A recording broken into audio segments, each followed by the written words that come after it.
Thank you, Akira Toriyama.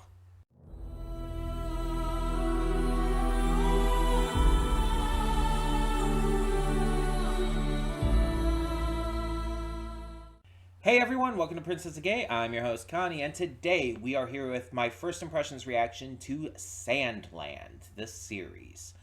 So, for those who don't know, Sandland is a series that was created by Akira Toriyama, the creator of Dragon Ball and Dr. Slump and so much more. Sandland, at the barest level, is basically about, I want, from what I remember, is about a, like, kind of desert land area. I don't know if it's like a country or a continent or whatever, but everything is, like, not really the best there because of the lack of water. And in order to help with that, a general, I want to say, enlists the aid of the son of the devil, Beelzebub. And that's about what I remember. And I say I remember because I actually read the manga for this. I know, me. No, but seriously, for those who don't know, I don't tend to enjoy manga. But there was a point in my life where I did read it, quite notably so. I collected the Shonen Jump comics that would be like, sold in stores and stuff. Because that used to be a thing for those who may not remember. Shonen Jump manga were sold in stores. That's actually how I found out about a lot of different series, like Hikaru no Go. But yeah, Sandland was in some of those, and I read the series. I don't remember if I read all of it, but I did read a amount of it. And I don't remember too much. I remember basic character designs. And again, the barest basics of the plot. But now we are getting a series, and I knew this was coming. I just didn't know when. And that's why I didn't do like a first impression showdown with X-Men and other stuff. Because I actually did not know this was coming out today. Actually, I think it came out yesterday. Either way, I did not know it was coming out this soon. I only found out last night. I found out last night that it had come out. I'm like, oh, okay. I thought it was coming out in the spring, like in April, but no, it came out a lot earlier than I expected. Um, but yeah, so this is also the final new series being released from Akira Toriyama.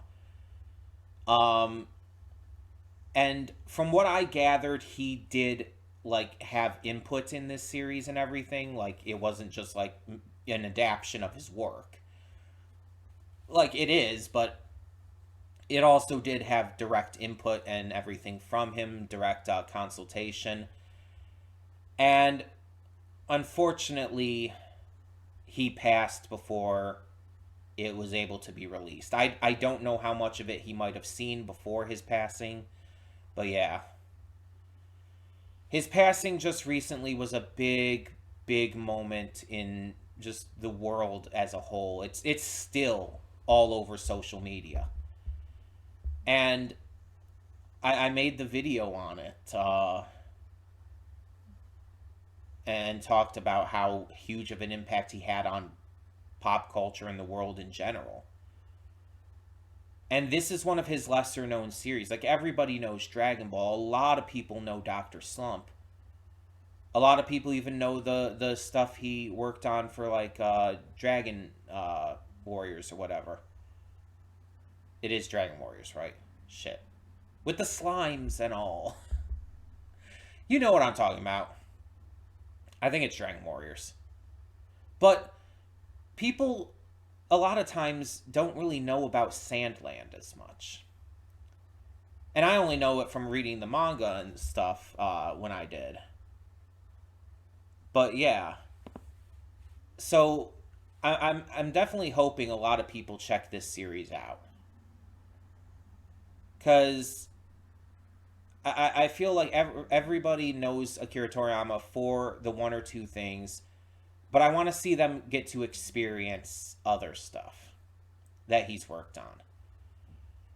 And from what I remember, I enjoyed Sandland. I mean, I read it when I was like a kid, but still. Um, I remember enjoying it enough back when I actually found value in manga and everything. I don't know when that switch happened, by the way. Because there was a time where I actually did enjoy reading manga, and then suddenly, kind of out of nowhere, I just like it stopped. Like I stopped feeling anything while reading it. Like manga is no longer able to make me laugh, cry, feel anything. And I don't know why. I genuinely don't understand why. But that's why I don't read manga nowadays. That's why I don't like manga as a medium. It's not because I think it's bad. It's because it literally does not elicit emotion from me. I don't feel whatever the mangaka, the writer, is trying to make me feel. And as such, I feel like I'm not getting anything out of reading it. Yet I feel all those emotions when I read or when I watch the same material in an anime. So I don't know. I don't know what it is. But there was a time where I would read manga all the time, and I did enjoy the experience of doing so. Especially when I was in school and everything. Like middle school and high school, like the school libraries had manga, and I would check them out all the time. I read all of Fruits Basket that way. I read a good amount of Bleach, of Naruto, of One Piece even. But somewhere along the lines, something changed in me. I don't know. But Sandland was one of those that I did enjoy.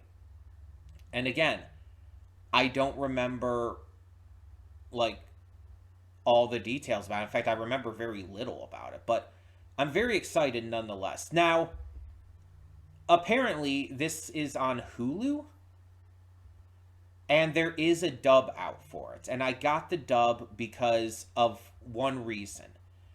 There are certain anime out there that I can't watch in dub because I don't like the dub voices. And there are some anime out there that I can't watch in sub because the dub voices are just that perfect to me. And one of the biggest anime that I can never watch in sub is Dragon Ball. Any of the Dragon Ball. Dragon Ball, Dragon Ball Z, Dragon Ball GT, Super, does not matter. Because when I think of the characters, the English voices are all I can hear. And whenever I've tried to watch, like, even just clips in the sub, I hate the Japanese voices for them. And it's nothing against the VAs. I just don't think the voices fit the characters at all. I think they are so actively in opposition to the characters' personalities and, well, character, that it just completely disconnects me and breaks immersion for me. And there's multiple anime like that for me. Full Metal Alchemist Brotherhood is another great example. I can't watch in the original Japanese. I have to watch the English dub. Black Lagoon is one of the big examples for sure. That and Cowboy Bebop. But Black Lagoon has some of the best voice acting I've ever heard, specifically in the dub. I think I shared one scene to the Discord recently, where it's Rock and Revy arguing and everything and yelling at each other. And again, I legitimately said, this is some of the best voice acting I have ever heard. And I mean, Brad Swale and Marika Hendricks, I think it's Hendricks, they're phenomenal. Also, fun fact, Revy's VA, Marika Hendricks, was also Gilda in My Little Pony, as well as Sonata in Equestria Girls. That's just a really funny fact to me. That a voice actress from My Little Pony is fucking Revy from Black Lagoon. And gives one of the best voice acting performances ever in Black Lagoon. While cussing up a storm, mind you. That's just really funny to me. But yeah. That's not the point here, though. The point is that there's some anime that I can only watch in dub, and some that I can only watch in sub, and then there's some that I go either way, like My Hero Academia. But because Dragon Ball and just Akira Toriyama's works in general have been something I've always just attached myself to the dub with, something that I just can't watch in the original Japanese. I don't know what the voice acting is going to be like one way or the other with this, because I mean, different anime company and everything in the first place, but I am choosing to watch this in dub because of that, because it's kind of just how I think about Akira Toriyama's works and how I tend to enjoy them. So I think it's only right for me to watch this in the dub. Um, but yeah, I'm excited to see this nonetheless, and I'm sure if other reactors check this series out, I'm sure a lot of them will check it out in the sub, so I'll be able to hear that as well anyway. But yeah, either way, I think a bunch of, if not all, the episodes were released at once because streaming bullshit. But we're still only doing episode 1 here today. So that all being said, thank you so much for tuning in, and we're gonna get this started. So when the screen fades to black, pause this redirect and go to the description below. Follow the link to the reaction, and after you watch it, come back here to the redirect and resume play. Because after it fades to black and then fades back in, everything from that point forward will be my afterthoughts and will contain spoilers to the episode. So, that being said, thank you so much for tuning in. And for now, I'm Connie and I'm signing off. Wow. No, I'm not. I messed that up. For now, I will see you at the reaction. And we are back, and we'll begin with spoilers in 3, 2, 1, now. So I looked up the voice cast. Let's get that out of the way first. It was actually really hard to find, but I did find it on Twitter, of all places. And it's actually pretty much the same as the recent video game that came out. Beelzebub is voiced by Risa May, who I looked her up, and I don't really know her from anything. Rao is voiced by Jonathan Lipo, who the only thing I would recognize him in is Hyrule Warriors Age of Calamity. He was the bad guy in that, the video game. But Thief is Owen Thomas. And the other character, I was really, focused on with all of that was Lucifer, who I'm like, is that Father from Full Alex Brotherhood? It's not. But it is a really big name. In fact, the biggest name in this cast. It is Keith Silverstein. You know, the Keith Silverstein. He's Sokka from Hunter x Hunter. He's also Johann Liebert in Monster. He's, let me see here. I have a thing brought up. He's, Dr. Wily in Mega Man. He's, in so many different things. Speedwagon in JoJo's Bizarre Adventure. How can I forget about Speedwagon? He's Vector from Sonic. He's so many different characters. He's Kimimaro in Naruto. He's the Sea King guy from One Punch Man.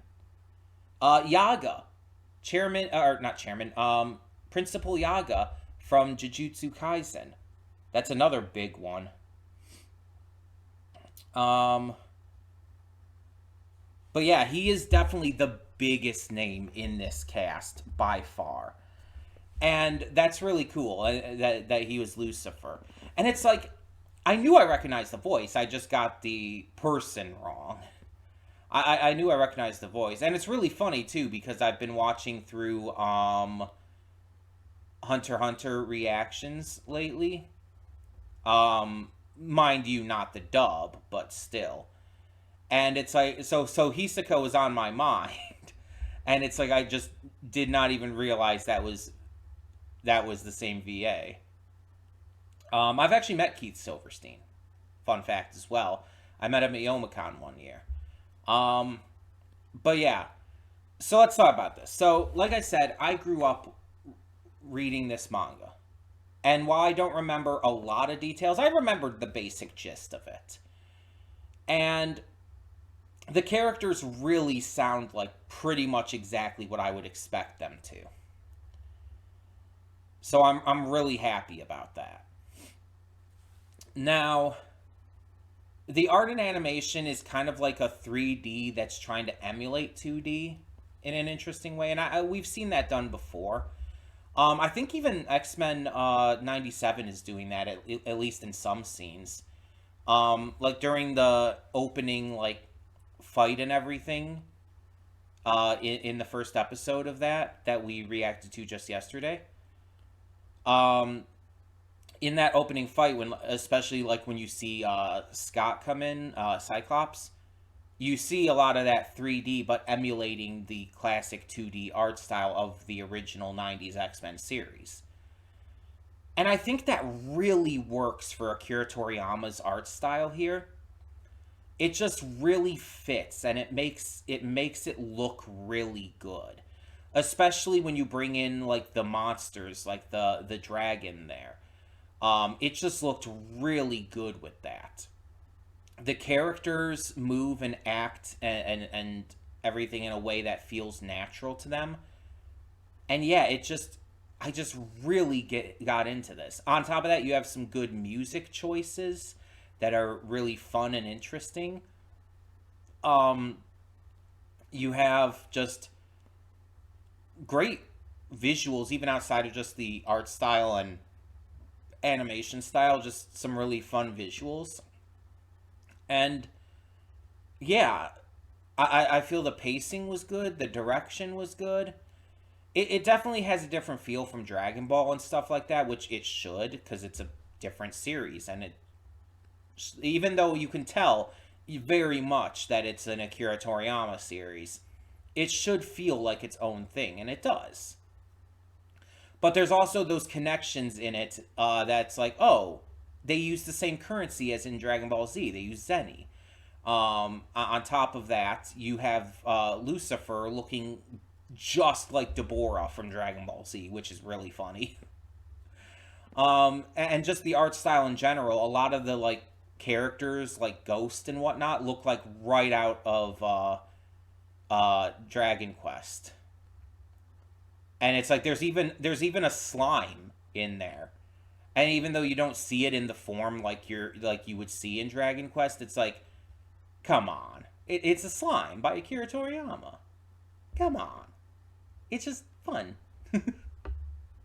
It's just fun and so enjoyable.